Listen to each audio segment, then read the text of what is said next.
انعام میاں ہمارے رشتے میں چاچا ہوتے تھے۔ بیوی کی وفات کے بعد چاچا اکیلے رہنے پر مجبور ہو گئے۔ آس پاس چند رشتہ داروں کے گھر تھے، وہ ان کا خیال رکھتے۔ کبھی کسی کے گھر سے روٹی آ جاتی، کبھی کوئی رشتہ دار ناشتہ بھجوا دیتا، مگر وہ نہیں چاہتے تھے کہ کسی کے گھر کا کھائیں۔ بازار کا کھانا بھی نہیں کھا سکتے تھے، اس طرح وہ بیمار پڑ جاتے تھے۔ ان کی غیرت کو یہ بھی گوارا نہ تھا کہ پڑوسیوں کے ٹکڑوں پر پلیں۔ محلے میں ان کے رشتے کی خالہ رہتی تھی۔ انہوں نے کہنا شروع کیا کہ انعام تم دوسری شادی کر لو، کب تک روٹی کے لیے محتاج رہو گے؟ خالہ کی کوششوں سے ایک جگہ چاچا کا رشتہ طے ہو گیا اور کچھ عرصہ بعد دوسری شادی ہو گئی۔ یہ بیوی خوبصورت اور جوان تھی، مگر سوتیلی ماں کے ہاتھوں پلی بڑھی تھی، لہٰذا کچھ باغی قسم کی تھی۔ ماں نے بچپن سے دبا کے رکھا تھا، جبکہ اسے فیشن اور میک اپ کا شوق تھا۔ رفت سوچا کرتی تھی شادی ہو گئی تو اپنے سب ارمان نکالوں گی۔ چاچا کی آمدنی زیادہ نہیں تھی، وہ محنت کش آدمی تھے، حق حلال کی روزی روٹی پر گزارا کرتے تھے۔ تنخواہ سے گھر کا خرچہ ہی بمشکل پورا ہوتا تھا، تو بیوی کے فیشن کے لیے پیسے کہاں سے آتے؟ وہ ایک ورک شاپ پہ ملازم تھے، مکان آبائی تھا جس کا کرایہ نہیں دینا پڑتا تھا۔ شروع دنوں میاں بیوی خوش رہے۔ اس کی بیوی زیادہ تر گھر ہی میں رہتی، محلے کے گھروں میں بھی نہیں جاتی تھی۔ پاس پڑوس سے عورتیں خود ہی ان کے یہاں آ کر مل جاتی تھی۔ سوتیلی ماں نے تو اس کو بیاہ کر بھلا ہی دیا تھا۔ جوں جوں وقت گزرتا گیا، رفت ہوشیار ہوتی گئی۔ اب وہ آس پاس میں آنے جانے لگی۔ جب گھر سے پاؤں نکالنے کی جھجک ختم ہو جائے تو عورت کے لیے دریا اور سمندر ایک جیسے ہو جاتے ہیں۔ یہی حال اس عورت کا ہوا۔ وہ اب اکیلی بازار جانے لگی۔ بازار جانا روز کا معمول ہو گیا۔ کہتی تھی کچھ خریدنے نہیں جاتی، بس رونق میلہ دیکھنے کو جی چاہتا ہے۔ گھر میں بیٹھے بیٹھے جسم اکڑنے لگتا ہے۔ انعام تو شام ڈھلے ہی آتے ہیں، میں سارا دن اکیلی بور ہو جاتی ہوں۔ بازار میں پھرتے پھرتے ایک دن وہ ایک اجنبی عورت سے ٹکرا گئی۔ عورت خاصی فیشنیبل اور تیز ترار تھی۔ اس نے آنن فانن چچا کی دلہن کو سہیلی بنا لیا اور یہ اس خاتون کو گھر لے آئی۔ اب تو یہ روز کا معمول ہو گیا۔ رفت جب تک باہر سے نہ ملتی اسے چین نہ آتا۔ دونوں کے مزاج ملتے تھے، سو ایک سے دو بھلے۔ ہم خیال ہم طبیعت۔ بہار بیگم روز دوپہر کو آ جاتی، دونوں اکٹھی کھانا کھاتی اور بازار کو نکل جاتی۔ شروع میں ان دونوں کی دوستی کا کسی نے نوٹس نہیں لیا۔ جب ساتھ آمد و رفت زیادہ ہونے لگی تو محلے والوں کو نوٹس لینا پڑا۔ ادھر بہار سے دوستی کے بعد رفت کے خیالات میں بہت تبدیلی آ گئی۔ وہ اب امیر زادی بننے کے خواب دیکھنے لگی۔ اس کو اپنا محلہ گندا اور گھر تنگ نظر آنے لگا۔ اس سے بننا سورنا بھی خوب آ گیا تھا۔ چاہتی تھی جیسا پہناوا اس خاتون کا ہوتا ہے ویسا ہی اس کا بھی ہو۔ دیکھنے سے بہار ایک امیر عورت لگتی تھی۔ اس کا لباس عمدہ اور تراش خراش دولت مندوں کی سی تھی۔ محلے کی عورتیں اس عورت کے لباس اور زیورات سے متاثر نظر آتی تھی، لیکن کسی کی سمجھ میں یہ بات نہیں آتی تھی کہ رفت کا اس امیر عورت سے کیا جوڑ بنتا ہے، دونوں کی دوستی میں کون سا راز پوشیدہ ہے۔ اب یہ ہوتا کہ جب چاچا گھر آتے بیوی کا مزاج نہ ملتا، وہ اکھڑی اکھڑی رہتی، بات پہ بات الجھتی اور ذرا ذرا سی بات پر جھگڑا شروع کر دیتی۔ کبھی کبھی کہتی مجھے اچھے کپڑے لا کر دو، میک اپ کا سامان لا دو۔ وہ پہلے تو سمجھاتے رہے کہ تنخواہ کم ہے، میں یہ سب چیزیں لا کر تم کو نہیں دے سکتا، کی چادر سے ہم نے اپنی عزت کو ڈھکا ہوا ہے۔ دوسروں کے سامنے ہاتھ پھیلانے کی نوبت نہ آ جائے یہی اچھا ہے۔ جب رفت نے شوہر کو زیادہ تنگ کرنا شروع کیا تو دونوں کے درمیان جھگڑا طول پکڑتے پکڑتے اتنا زیادہ ہو گیا کہ نوبت مار کٹائی تک آ گئی۔ چونکہ ہمارا گھر ان کے بالکل ہی نزدیک تھا، تبھی امی اور بھائی جھگڑے میں مداخلت کرتے، ان کے گھر سمجھانے کو جاتے۔ چچی رفت کسی کی بات نہ سمجھتی، بلکہ شوہر کی کم حیثیت کا رو رو کر گلا کرتی اور کہتی کہ میں بھی انسان ہوں، میری بھی کچھ خواہشیں ہیں جو شادی کی قید ایسے ہی بھگتنی تھی جو شادی کی قید ایسے ہی بھگتنی تھی تو روکھی سوکھی میرے ماں باپ کے گھر نہیں مل جاتی تھی۔ صاف ظاہر تھا کہ رفت نے بڑے اونچے خواب دیکھنے شروع کر دیے تھے اور وہ اپنی خواہشات کی تکمیل چاہتی تھی۔ شوہر بیچارہ بھی مجبور تھا، دن بھر کی محنت کے بعد بھی اس کو سکون میسر نہیں تھا۔ جب گھر میں قدم رکھتا بیوی تانا دیتی کہ لوگوں کی بیویاں عیش کرتی ہیں تو میں کیوں ویسے نہیں کر سکتی۔ چاچا بہت سمجھاتے کہ اللہ چاہے گا تو ہمارے بھی دن پھر جائیں گے، مگر بہار تو چچی کو کسی اور سمت لیے جا رہی تھی۔ رفت اب کار، کوٹھی اور قیمتی زیورات کے خواب دیکھنے لگی تھی۔ بہار اس کو امیر بننے کے کچھ نئے طور طریقے سمجھا رہی تھی جس کا علم شوہر کو تھا اور نہ کسی اور کو، مگر رفت کے قدم تھے کہ تھم نہ رہے تھے۔ بہار در حقیقت اس بازار کی عورت تھی اور رفت جو کہ خوبصورت تھی وہ اس کو بھولی بھالی جان کر اپنے رستے چلانا چاہ رہی تھی۔ اس کے مقاصد کا علم تو خود رفت کو بھی نہیں تھا۔ بہار اس کو اکساتی، اس کے شوہر کی غربت کا احساس دلاتی، کہتی کہ تمہاری حق تلفی ہو رہی ہے اور یہ سب تمہاری کم ہمتی کی وجہ سے ہے جو ایسی زندگی گزارنے پر اکتفا کر لیا ہے، ورنہ تمہاری جیسی صورت والی کو تو دولت میں کھیلنا چاہیے تھا۔ بہار کا ایک واقف کار جلیل تھا جس کی ویڈیو کی دکان تھی۔ وہ اکثر رفت کو اس کی دکان پر لے جاتی جہاں دونوں بیٹھ کر آئس کریم کھاتی۔ جلیل اچھے کردار کا آدمی نہ تھا، اس نے بھی رفت کو نئے نئے خواب دکھائے۔ بہار کے ساتھ وہ اس کے گھر بھی آنے لگی۔ جب دونوں کی جان پہچان خوب ہو گئی وہ رفت کے گھر اکیلے بھی آنے جانے لگا۔ یہ شخص بڑا کاہیا تھا۔ وہ رفت کے لیے تحفے بھی لانے لگا جس میں عمدہ لباس اور میک اپ کا سامان ہوتا اور مصنوعی جولری۔ شروع دنوں تو کہتا کہ یہ سب تو نو بہار نے تمہارے لیے بھجوائے ہیں۔ جب انعام چاچا نے وہ تحائف گھر میں دیکھے پوچھا کہ کس نے دیے ہیں، رفت فخر سے جواب دیتی جو میری بہن بنی ہے، وہ ایک بہت امیر عورت ہے، اس نے دیے ہیں، اس کے پاس کسی شے کی کمی نہیں ہے۔ ایسے جھوٹ کو زیادہ دنوں تک چھپایا نہیں جا سکتا۔ جب روز محلے والوں نے جلیل کو انعام چچا کے گھر آتے جاتے دیکھا تو ان کے بھی کان کھڑے ہو گئے۔ پہلے تو وہ چپ رہے، سوچا کہ ممکن ہے کہ یہ شخص انعام کا رشتہ دار ہو، لیکن ایک روز ایک دو محلے داروں نے چاچا سے اس بات کا تذکرہ کر دیا۔ ایک دوپہر وہ کام چھوڑ کر گھر آ گئے۔ بدقسمتی سے اسی دن تھوڑی دیر بعد جلیل بھی آ گیا۔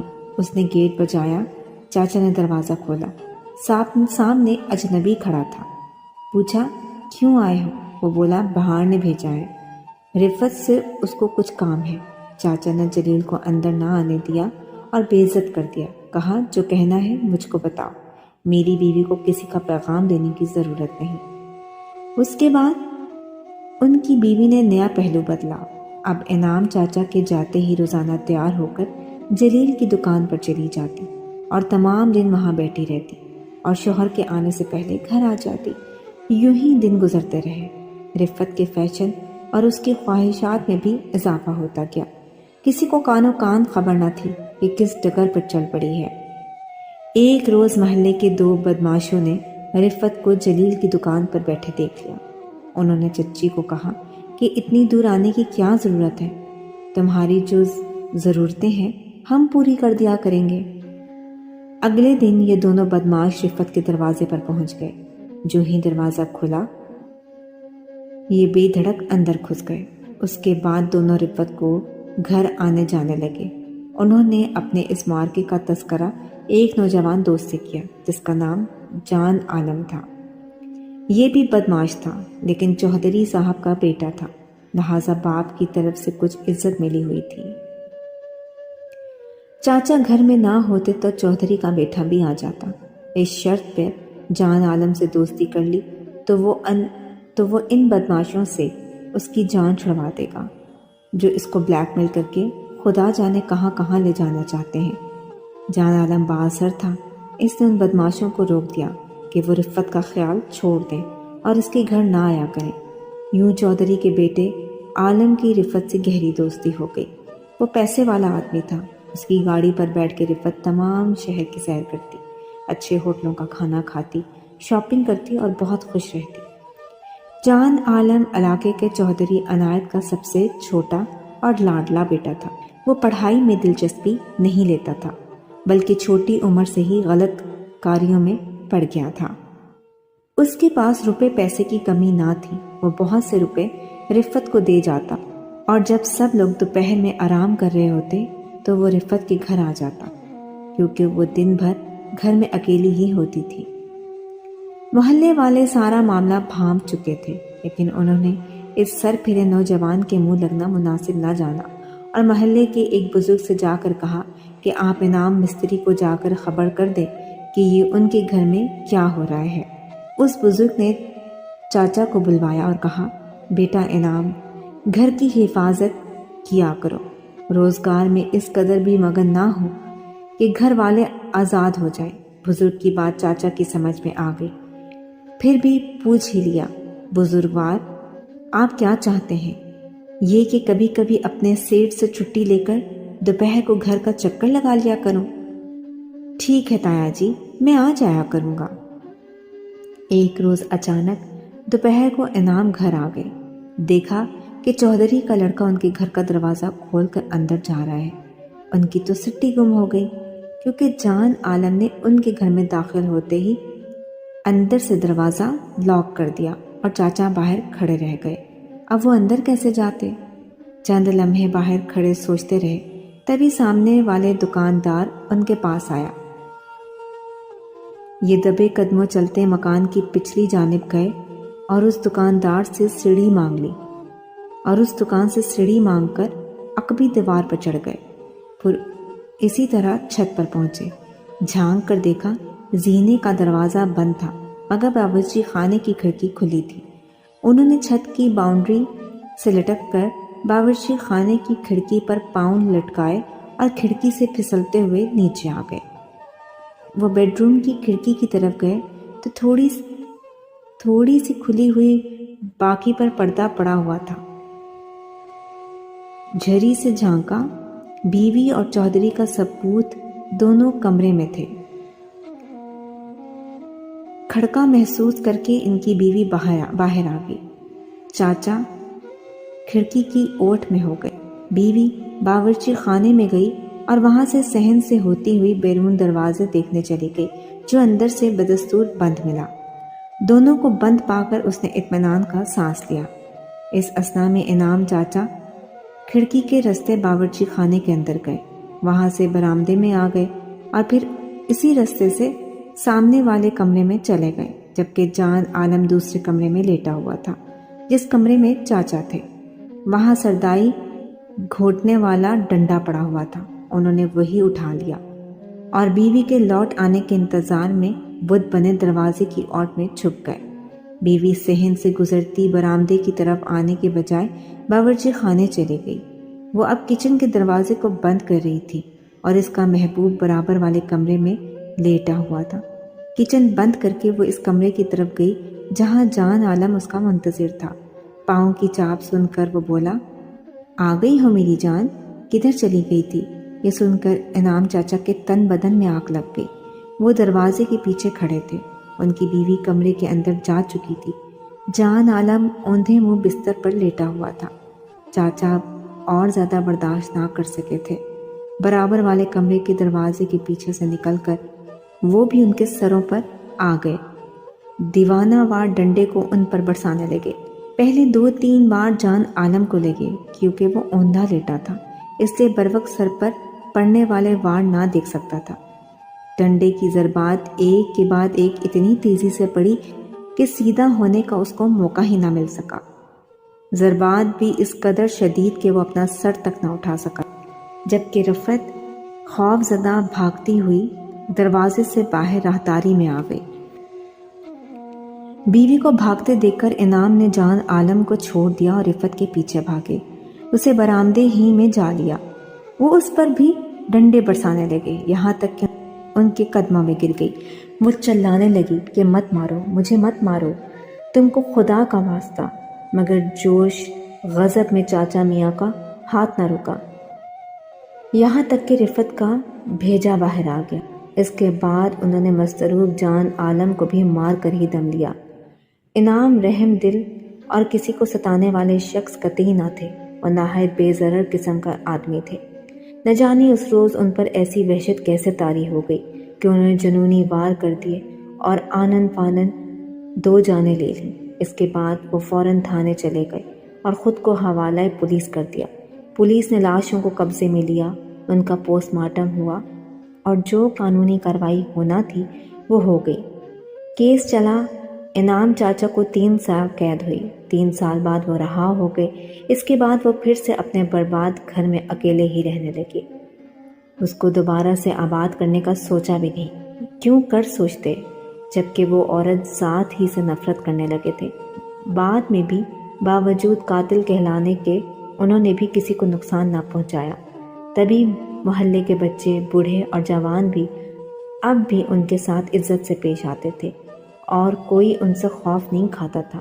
ہم اکثر سوچتے کہ چاچا انعام تو اچھے آدمی تھے، نہ جانے پر کیوں ان کو یہ سزا ملی، قاتل کہلائے اور قتل جیسا گناہ کبیرہ ان سے سرزد ہو گیا۔ اس میں چچی کی کوئی غلطی ہوگی جو اپنی خواہشات کے پیچھے عزت گنوانے کو برا خیال نہیں کرتی۔ ہر عورت کو سوچ سمجھ کر سہیلی بنانا چاہیے، کیونکہ ہر راہ چلتی عورت دوست نہیں ہوتی۔ شوہر اگر محنت و مشقت سے حلال کی روزی کماتا ہے تو بیوی کو اسے کم حیثیت سمجھ کر محض نمود و نمائش کی خاطر تنگ کرنا بھی تو زیب نہیں دیتا۔